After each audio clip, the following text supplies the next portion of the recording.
Mana ada roh Tuhan sudah ada kebebasan. Roh Tuhan menghidupkan tubuh-tubuh yang fana ini. Tubuh kita yang fana. Roh Kudus ada dalam saudara, Roh Kudus ada dalam saya. Roh Kudus tidak tinggal diam, saudaraku. Roh Kudus menjamah tubuh saudara, Roh Kudus menjamah tubuh saya. Sehingga segenap anggota tubuh saya berfungsi dengan baik. Anggota tubuh saudara berfungsi dengan baik. Karena Roh Kudus tinggal dalam saudara. Ya. Roh Kudus menjamah tubuh saudara. Roh Kudus memperbaiki tubuh saudara. Mana yang rusak oleh dosa, dia perbaiki. Mana yang rusak oleh setan, dia perbaiki. Untuk itu Roh Kudus diberikan kepada kita. Amin, saudara. Haleluya. Haleluya. Ya. Pekerjaan Roh Kudus sampai sekarang, sampai kita nanti beroleh tubuh kebangkitan yang luar biasa daripada Tuhan. Sekarang ini tubuh kita ini, saudaraku, belum tubuh kebangkitan, belum tubuh yang mulia. Tapi saudaraku, sebagai anak-anak Tuhan, tubuh kita ini biar dikuasai oleh Roh Tuhan. Kalau tubuh kita dikuasai oleh Roh Tuhan, kita kuat, kita sehat, kita berkemenangan. Dan penyakit saudaraku tidak berkuasa atas kita, saudara. Puji Tuhan. Nah, saudara yang kasih dalam nama Yesus, oleh sebab itu kita perlu memiliki persekutuan yang erat dengan Roh Kudus.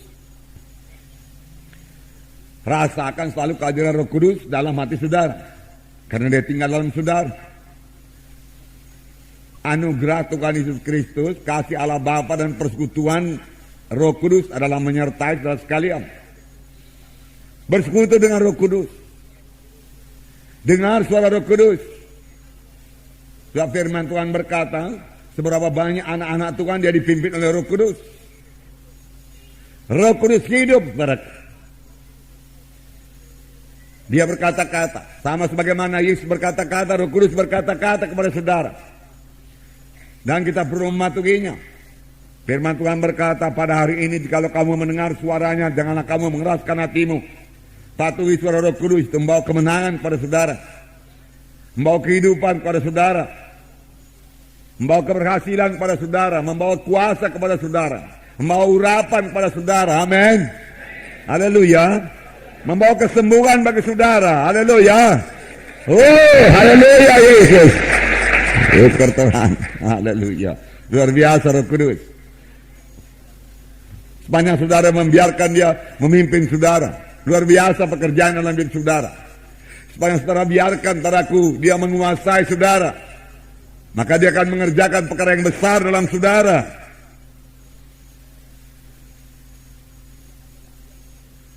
Sebab ada lagi yang lain yang bisa menguasai manusia ini. Ada lagi yang lain yang bisa menguasai anak-anak Tuhan yang sudah lahir baru. Saudara bertanya, apakah itu? Daging. Itu sebabnya duniawi. Itu sebabnya ada dinamakan Kristen daging, Kristen duniawi, Kristen yang hidup dalam kehendak daging, Kristen yang dikuasai duniawi. Ya, orang duniawi memikirkan hal-hal yang dari dunia ini.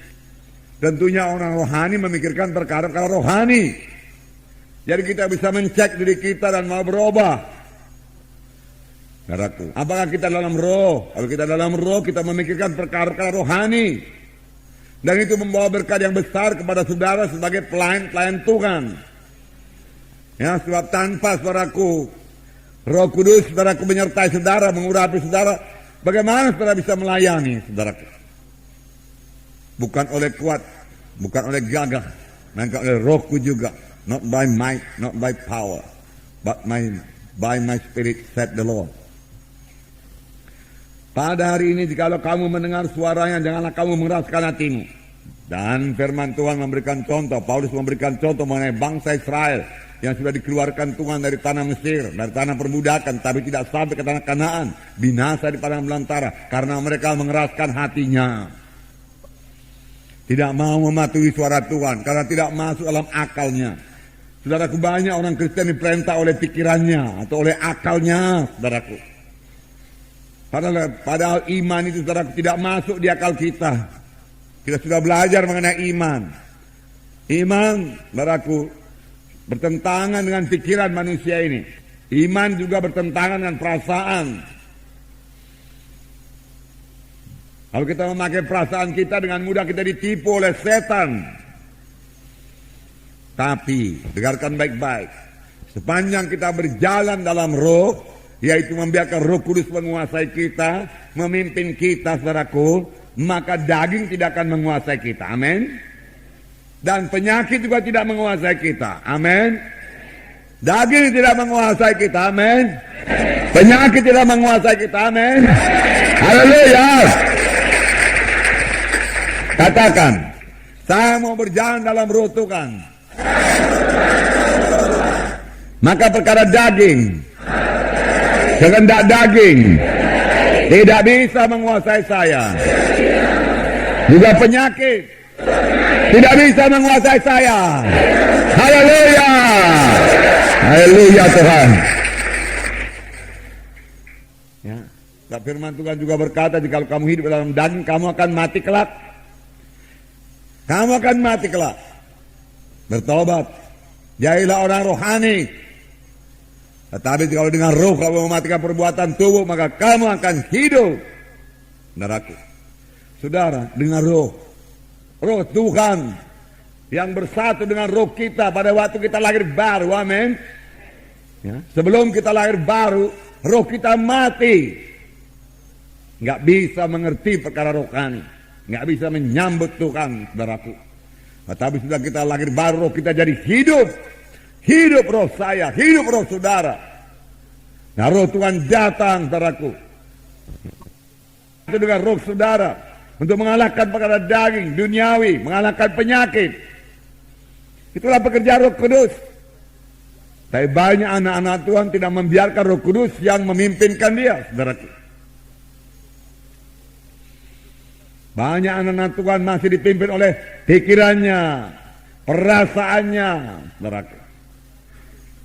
Kalau Roh Kudus menguasai tubuh kita, Roh Kudus menguasai pikiran kita, Roh Kudus menguasai perasaan kita, saudaraku. Roh Kudus menguasai jiwa kita, saudara, maka penyakit tidak berkuasa atas kita. Mengapa, saudaraku? Karena penyakit, saudaraku, hanya berkuasa atas tubuh dan atas jiwa, saudaraku. Tetapi, saudaraku, setan tidak bisa menjamah roh saya. Roh saudara tidak bisa dijamahnya. Kalau roh yang sudah lahir baru itu kuat, berkuasa.